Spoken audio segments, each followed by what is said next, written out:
The galaxy had ruled itself the same way for 10,000 years. At the center of known space stood the Galactic Concord, a massive alliance of empires, species, and ancient civilizations.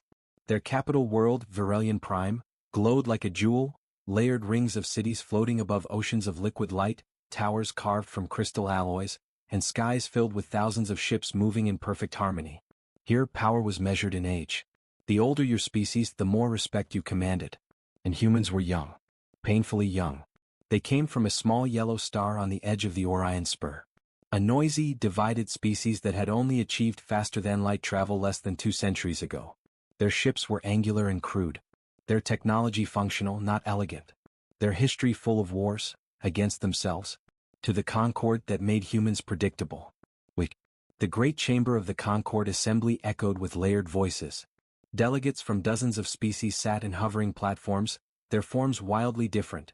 Towering insectoids wrapped in silk armor, glowing gas beings contained in gravity fields, scaled reptilian lords crowned with gold.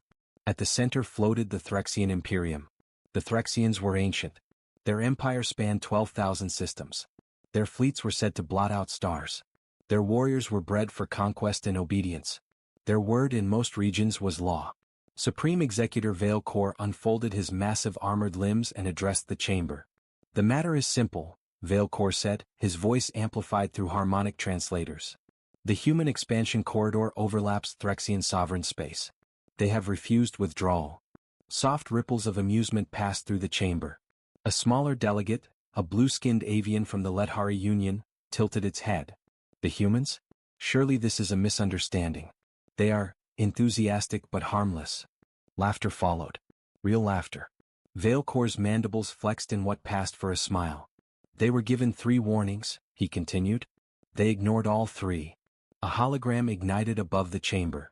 It showed a human fleet formation near a red dwarf star. Only 20 ships. Against them, a Threxian patrol group of nearly 200 vessels waited just beyond the border. "The Imperium requests formal sanction," Veil Kor said calmly. "We will remove this inconvenience." The chamber voted within minutes. Sanction granted. No one noticed the human observer at the far edge of the chamber rise to his feet. Ambassador Elias Rourke was an old man by human standards. His hair was gray, his posture straight but rigid. He wore no armor, no weapons, just a dark uniform with a single silver emblem of Earth. He cleared his throat. The chamber quieted slightly, more out of curiosity than respect. "Esteemed delegates," Rourke said, his voice steady. "Humanity formally protests this action." Veil Kor turned slowly. "Your protest is noted. And denied." Rourke nodded. "Then allow me to say this for the record." Several delegates leaned forward. Some activated recording nodes, amused. "You believe humans are weak because we are young," Rourke said. "You believe our ships are crude because they lack decoration. You believe our history of war proves we are unstable." He paused. "You are wrong." Veil Kor emitted a low clicking sound, Threxian amusement. "Ambassador, you bring 20 ships to a border guarded by empires. This is not courage. It is ignorance." Rourke met his gaze. "We bring what we need." The laughter returned, louder this time. Rourke turned and walked out without another word. 3 days later, at the edge of Threxian space, the first shots were fired. The human fleet waited in silence. Admiral Mara Chen stood on the bridge of the flagship UNS Resolute. Around her, officers watched holographic displays showing the approaching Threxian armada. Hundreds of ships. Massive, curved hulls glowing with ancient power systems. A young lieutenant swallowed. "Admiral, their numbers are overwhelming." Chen nodded once. "I know. Permission to retreat?" Chen shook her head. "Denied." She tapped her console. "Open fleet channel." The faces of captains across the fleet appeared, men and women from Earth, Mars, Luna, and the Belt. Some were calm. Some afraid. None spoke.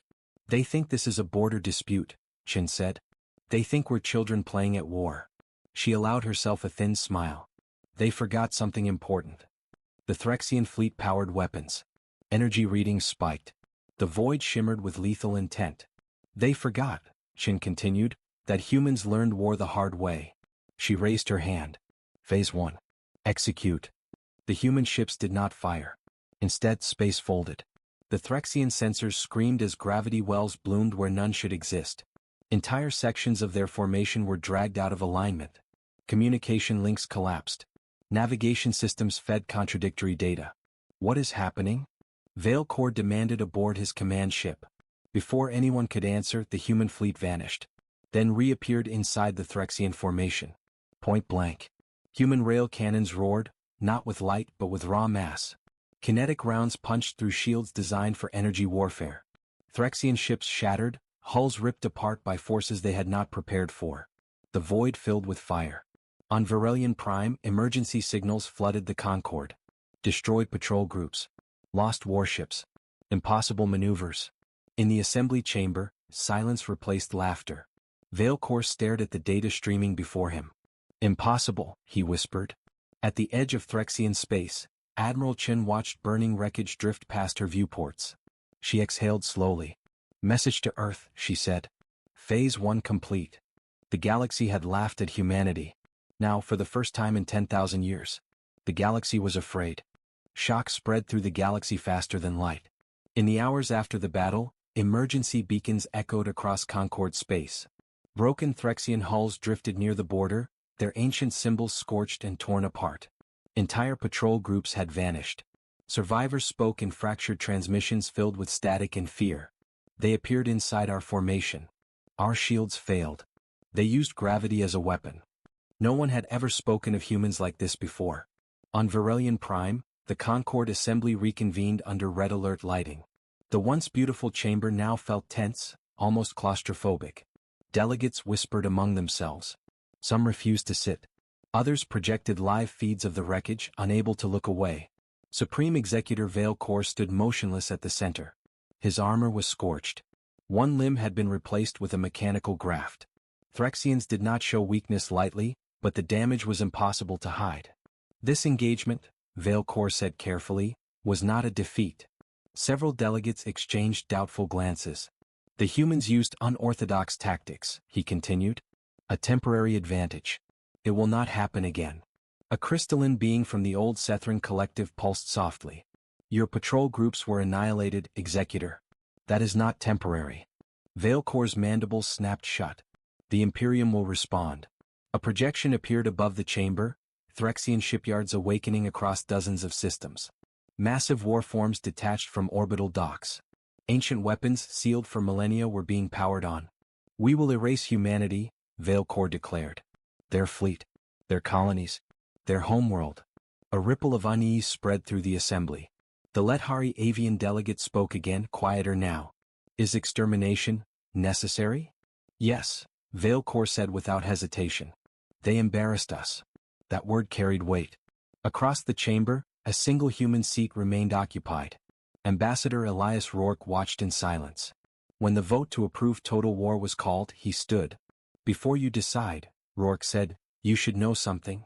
Vale Core turned sharply. You have no standing. Rourke smiled faintly. Then consider this a courtesy. He activated a small projector. It displayed a star map, not of human space but of Threxian territory. Red markers began appearing. Shipyards, supply depots, relay hubs, command worlds, all highlighted. A low murmur filled the chamber. These are your critical nodes, Rourke said. Mapped by us. Observed for decades. Vale Core's eyes widened. Impossible. Our borders are sealed. Rourke met his gaze. Borders are lines. Humans learned long ago that lines can be crossed quietly. The Sethran pulsed brighter. How long? Rourke's voice was calm. Since before first contact.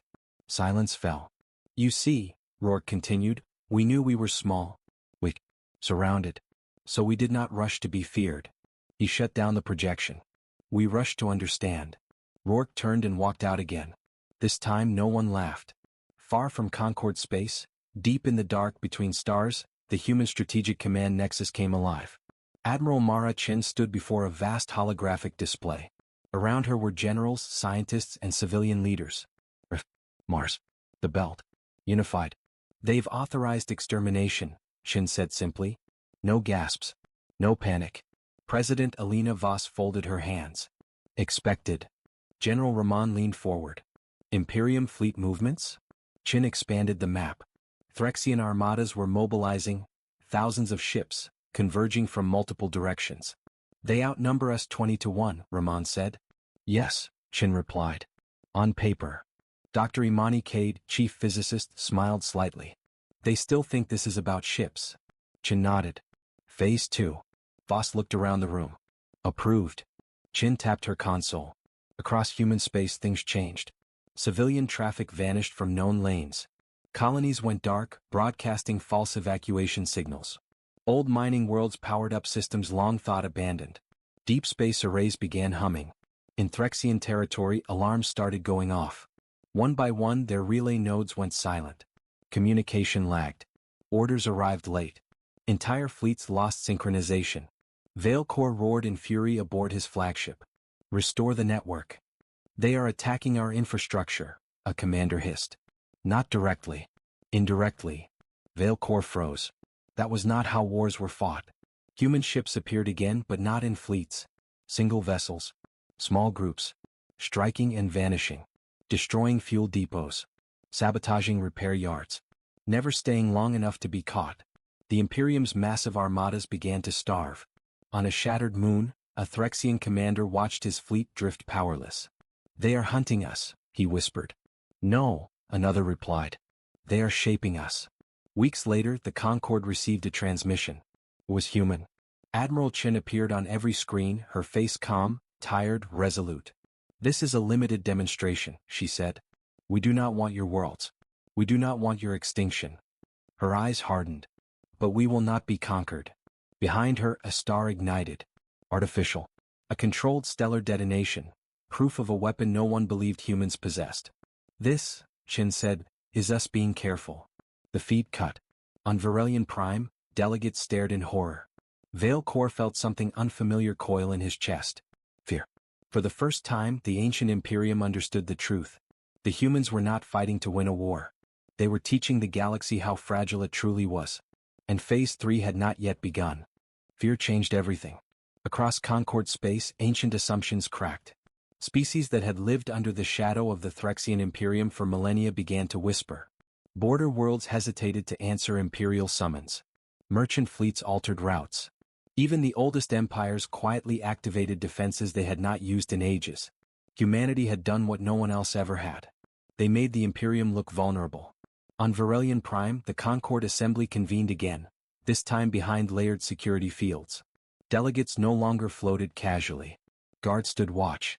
Emergency evacuation routes glowed faintly along the chamber walls. Supreme Executor Veilcore was no longer alone at the center. Around him stood the Imperial War Council, towering Threxian warlords clad in living armor. Their presence was meant to project dominance. It did not. The humans are destabilizing the Concorde, Veilcore said. If we do not crush them now, others will follow. A serpentine delegate from the Cauldron Synod hissed softly. Or perhaps the Concorde survives by adapting. Veilcore turned sharply. You suggest we yield? I suggest, the Cauldron replied, that your war is no longer only yours. That truth echoed through the chamber. Several member states had already withdrawn logistical support from the Imperium. Others demanded proof that the humans could be defeated before committing fleets. The Sethran collective pulsed again. The artificial star demonstration was precise. Controlled. That implies restraint. Or arrogance, Veilcore snapped. Or confidence, the Sethran countered. Veilcore said nothing. For the first time in Threxian history, the Imperium was being debated. In human space the mood was different. There were no celebrations. On Earth, cities continued as normal. Children went to school. Ships were built in orbit. Life moved forward under the quiet understanding that everything could change tomorrow. In the Nexus, Admiral Mara Chen studied a new projection. This is the turning point, she said. President Alina Voss nodded. They're afraid, but fear makes old empires dangerous. General Ramon crossed his arms. We've bloodied them. Why not finish it? Chen's gaze was steady. Because total victory costs more than war. Dr. Imani Cade gestured toward the star map. We've disrupted their logistics, but their core fleets remain intact. If they commit fully, billions die. On both sides. Voss exhaled slowly. So what's the play? Chen expanded the map again, this time highlighting dozens of non-Threxian systems along the Imperium's borders. We make the galaxy choose. The first choice came sooner than expected. A Threxian armada entered the Velis Reach, a neutral trade corridor protected by Concorde law. Their justification was simple: Human raiders might be hiding there. The truth was simpler. The Imperium wanted to remind the galaxy who held power. Velis Prime was a garden world. Floating cities. Open skies. No planetary shields. Why would they need them? When Threxian ships entered orbit, panic erupted. A transmission went out on all channels. A human ship answered. Only one. The UNS Aegis dropped out of fold space between the Threxian fleet and the planet. Its hull was scarred, its design unremarkable. It did not raise weapons. Captain Jonah Reyes appeared on Threxian screens. This system is under Concord protection, Reyes said. Withdraw. The Threxian admiral laughed. You are alone. Reyes nodded. Yes. Move, the admiral ordered. Reyes did not. The Threxian fleet powered weapons. And then space bent. Not violently. Elegantly. A translucent field spread outward from the Aegis, wrapping the planet behind it. Sensors screamed as energy readings spiked beyond known scales. What is that? The Threxian admiral demanded. A promise, Reyes replied. The Threxians fired. Their beams struck the field and vanished. Not deflected. Absorbed. Then redirected. Every shot returned to its source with perfect symmetry. Threxian ships exploded in sequence, their own fire tearing them apart. The survivors fled. The Aegis never fired a single weapon of its own. Across the galaxy the message was clear. Humans did not just fight wars. They controlled battles. Within days systems began making choices. The Ledhari Union announced neutrality and revoked Imperium transit rights. The Cauldron Synod signed a defensive cooperation pact with Earth.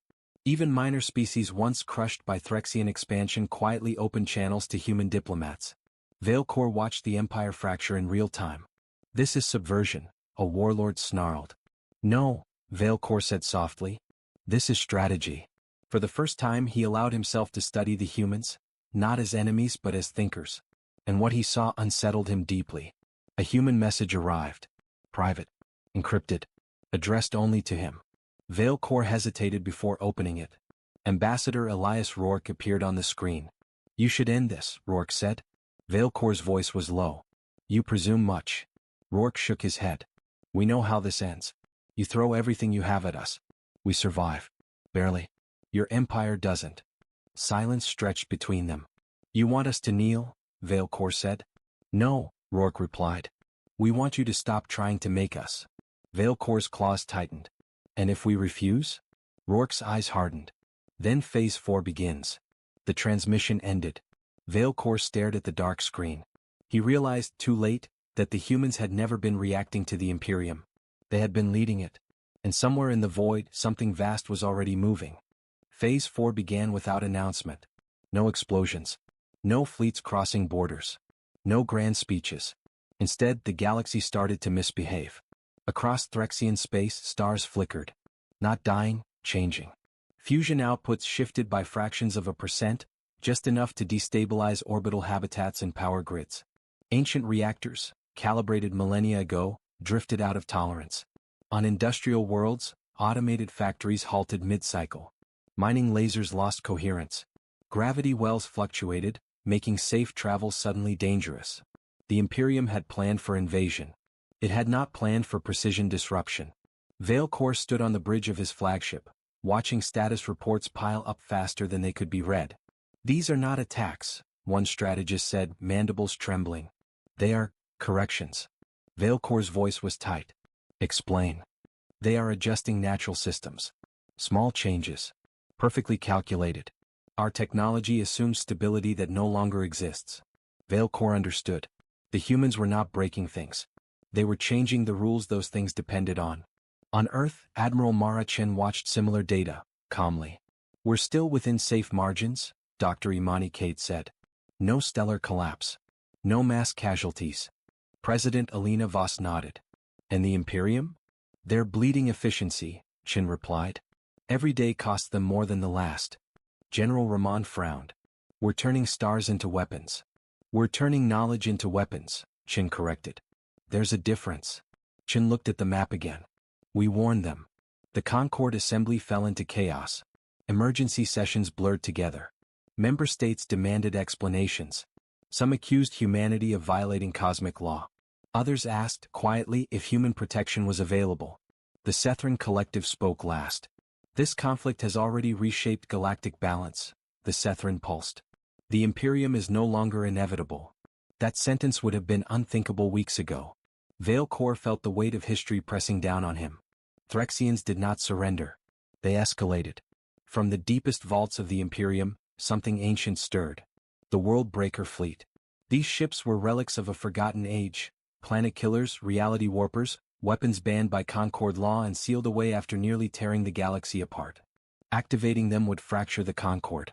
But losing the war would fracture the Imperium. Vale Core made his choice. Awaken the Worldbreakers, he ordered. The stars trembled.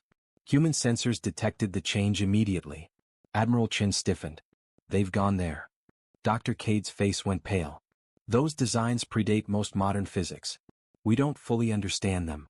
Chin was silent for a long moment. Then she nodded. Then it's time. General Rahman leaned forward. Time for what? For them to learn why we do. The human fleet regrouped, not as one armada but as layers. Decoy formations appeared along multiple borders. Old ships were brought out of reserve, broadcasting outdated signatures. Meanwhile, something far larger moved unseen. Deep beyond Pluto's orbit, hidden within a region of warped spacetime, the Axiom Array powered up. It was not a weapon. It was a question. What happens, Dr. Cade said softly, if cause and effect stop being reliable? President Voss closed her eyes briefly. Make sure the answer doesn't kill anyone. Dr. Cade nodded. It won't. Just their certainty. The first Worldbreaker entered human space. It was colossal, larger than a city, its hull etched with symbols older than recorded Threxian language. Space twisted around it, light bending unnaturally. Entire human task forces fell back. The galaxy watched. This is the end, many thought. The Worldbreaker fired. A beam of distorted reality surged toward a human colony world. And missed. Not by distance. By time. The beam arrived seconds before it was fired, then unraveled, collapsing into harmless radiation. The Worldbreaker's system screamed in confusion. What is happening? Its commander demanded. A human voice answered. Admiral Chin appeared on every channel. You built weapons that assume the universe behaves politely, she said. We studied what happens when it doesn't. The Axiom Array activated. Across a limited region of space, causality loosened. Threxian weapons fired and forgot why. Sensors reported futures that never arrived. Commands looped endlessly. The Worldbreaker drifted, helpless. Human ships did not destroy it. They boarded it. Captured it. The galaxy watched an immortal symbol of terror taken intact. On Verelian Prime, the assembly stood in stunned silence. Vale Core felt something break inside him. Not rage. Acceptance. This war is lost, he said quietly. A warlord snarled. We still have. No, Vale Core interrupted. We have already lost what made us strong. He looked toward the human seat. Empty. They do not need to defeat us, he whispered. They only need to outgrow us. And somewhere, deep in the void, the rest of the Worldbreaker fleet began to hesitate. The galaxy held its breath. The capture of the Worldbreaker did not echo like an explosion.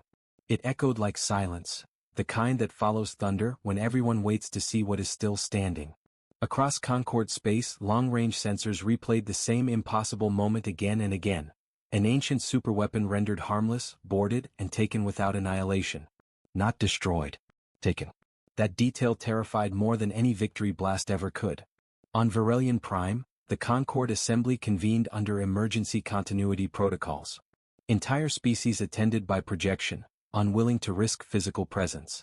The great chamber felt smaller now, its grandeur diminished by the weight of uncertainty.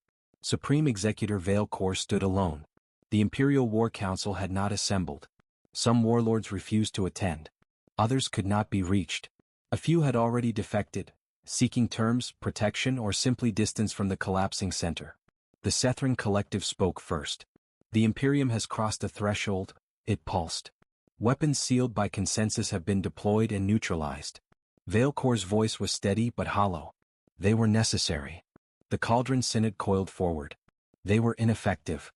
That word struck harder than accusation. The question before us, the Synod continued, is no longer how to stop humanity, but how to survive the consequences of failing to do so. All eyes turned toward the empty human seat. It filled moments later. Ambassador Elias Rourke appeared, walking calmly into the chamber as if nothing in the galaxy had changed. Some delegates flinched. Others watched with open awe. Rourke stopped at the center. "You called for emergency session," he said mildly. "We listened." Veilcore met his gaze. "You have humiliated the Imperium." Rourke nodded. "Yes." That honesty sent a ripple through the chamber. "But we did not destroy you," Rourke continued. "We could have. We chose not to." "Why?" demanded a crystalline delegate. Rourke spread his hands. "Because the moment we do, the galaxy learns the wrong lesson." "And what lesson is that?" Veilcore asked. "That supremacy must end in extinction," Rourke replied. "Humans know where that road leads." Silence followed. Veilcore's mandibles twitched. "You expect us to submit?" Rourke shook his head. "We expect you to stop." The difference mattered. Far from Concord space, aboard the captured world breaker, human teams moved carefully. The ship was a cathedral of ancient technology, vast chambers, gravity that pulsed like a heartbeat, systems written in physics no longer taught. Captain Jonah Reyes walked beside Dr. Cade, staring in awe. "They built this, and then locked it away." Dr. Cade nodded. "Power without understanding always scares its creators eventually." Reyes looked back at the command core. "We understand it?" "Enough," she said. "More every minute." Pause. "And that," she added softly, "is why they're afraid." Back in the Imperium, the fractures widened. Entire sectors declared autonomy. Client species seized long-forbidden independence. Trade networks rerouted through human-protected corridors. The Imperium still had fleets. But it no longer had certainty. Veilcore watched reports stream in, his ancient empire slipping through his claws. He opened a private channel. "Rourke," he said. The ambassador appeared. "You are dismantling us without firing a shot," Veilcore said. Rourke's expression was sympathetic. "No. We're showing the galaxy you were never indestructible. That distinction will not save us." Rourke leaned forward slightly. "It might." Veilcore was silent. "What do you want?" he finally asked. Rourke did not hesitate. "Recognition," he said. "Equal standing. No borders enforced by fear. No sanctioned exterminations.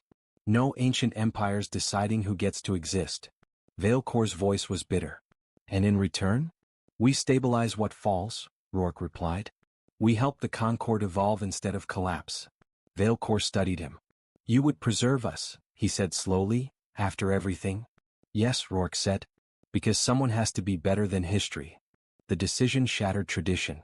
Veilcore addressed the Imperium in a broadcast that reached every remaining system.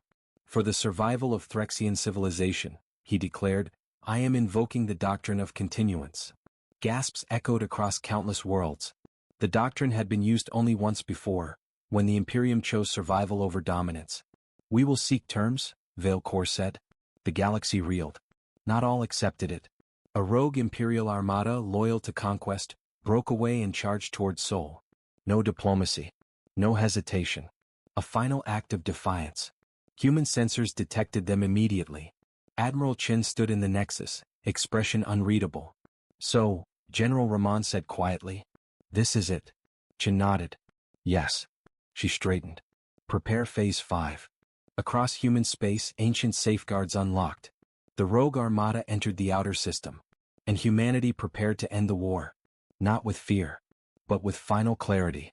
The rogue armada did not slow as it entered the Sol system. Thousands of Threxian warships surged past the heliopause in perfect attack formation, their hulls burning with ancient sigils of conquest. They ignored all hails. Ignored Concord law. Ignored reality itself. They had come to make a point.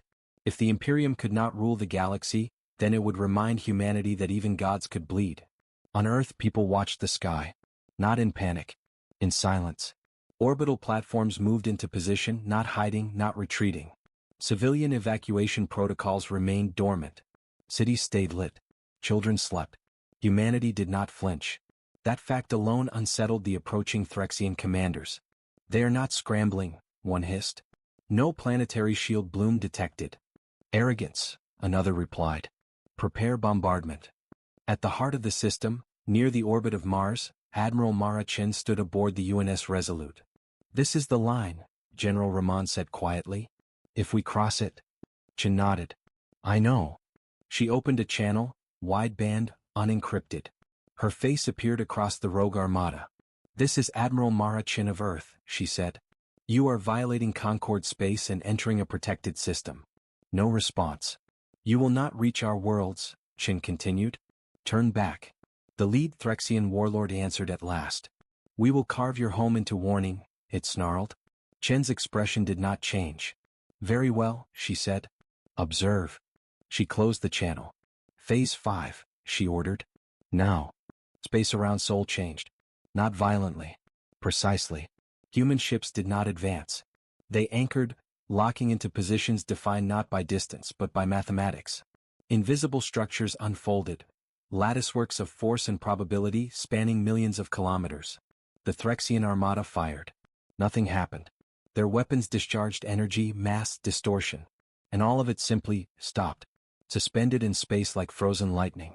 What is this? A Threxian commander screamed. Sensors returned impossible data. Energy had nowhere to go. Momentum had nowhere to resolve. Cause existed but effect did not. The armada was trapped inside a null causality envelope. Humanity had turned the battlefield itself into a decision. Admiral Chin spoke again, her voice calm, almost gentle. You believe war is about force, she said. It's not. It's about control. She gestured and the display shifted. Inside the trapped armada, systems began shutting down, not destroyed but disengaged. Reactors powered down safely. Weapons cooled. Shields collapsed into harmless light. One by one, Threxian ships went dark. Alive. Intact. Defeated. The rogue warlord stared at his dead controls. They've ended the battle, he whispered. No, his second replied. They ended the option. On Varelian Prime, the Concord Assembly watched in stunned silence as the Soul engagement unfolded in real time. Vale Corps stood motionless. They could have annihilated them, a delegate murmured. They chose restraint, said the Sethran collective.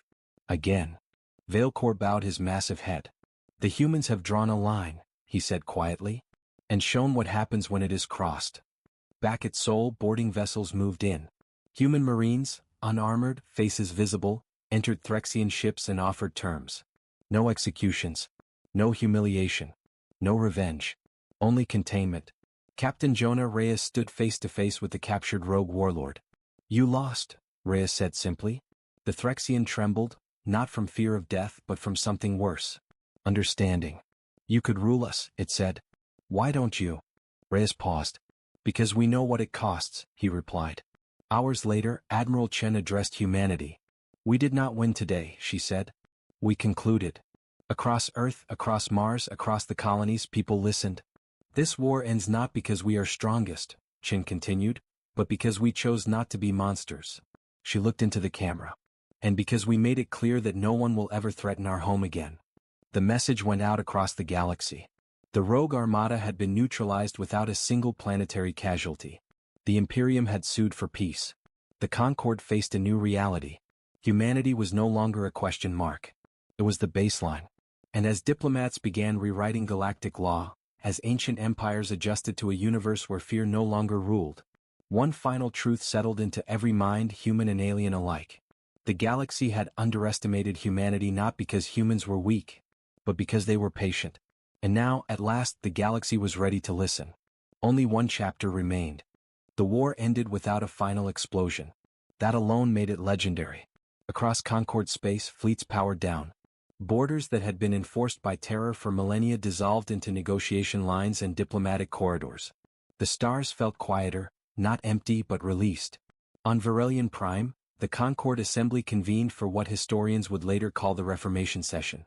For the first time in its long existence, the Assembly was arranged differently. No central throne. No elevated platform. Every delegation, regardless of age or power, stood on equal level ground. The human delegation arrived last.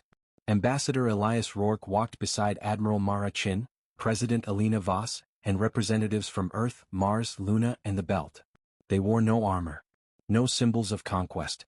Just the mark of humanity. Vale Corps waited at the center. He looked smaller now, not diminished in stature but in certainty. The weight of empire no longer sat easily on his frame. The Threxian Imperium, Vale Corps said, his voice echoing through the chamber, formally relinquishes its unilateral authority over Concord enforcement. A sound passed through the assembly, half disbelief, half awe. We acknowledge humanity as a sovereign equal, Vale Corps continued, and as a stabilizing force. Rourke inclined his head. Acknowledged. That single word marked the end of an age. The new Concord Accords took shape over weeks. No species could sanction extermination. No empire could enforce borders alone. No weapon older than understanding could be deployed without unanimous consent.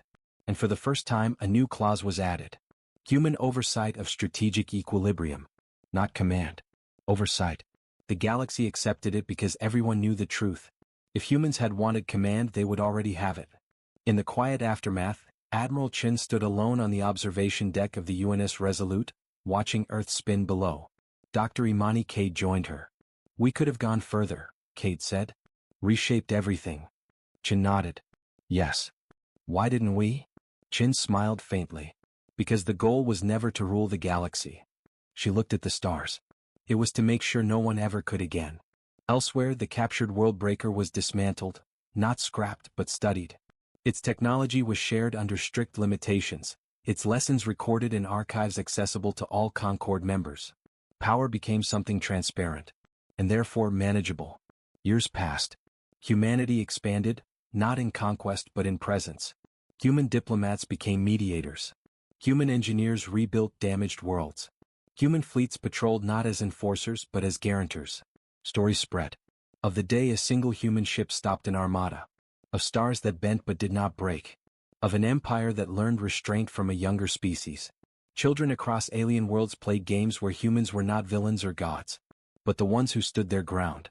On a distant frontier station, a young alien officer asked a human captain a simple question. "Why were you different?" the alien asked. "Every empire before you chose domination." The human considered this. "Because we came from a world where we nearly destroyed ourselves," she said. "And survived by deciding not to." The alien nodded slowly. "That sounds like weakness." The human smiled. "That's what everyone thought." On Earth, a memorial was built. Not for the fallen, there were remarkably few, but for the moment. A simple inscription was carved into stone. Here stood a species that refused to be small, and refused to be tyrants. Far beyond the edges of known space, ancient observers stirred. Civilizations older than the Threxians, older than the Concord itself, took notice. They reviewed the data, the battles, the restraint, the choices, and for the first time in eons they adjusted their long-range projections. One conclusion appeared again and again. Humanity was not the strongest species in the galaxy. It was the most dangerous one to underestimate. Because humans did not seek supremacy. They became it, simply by standing firm, thinking ahead, and choosing to be better. The galaxy would remember that choice. Forever.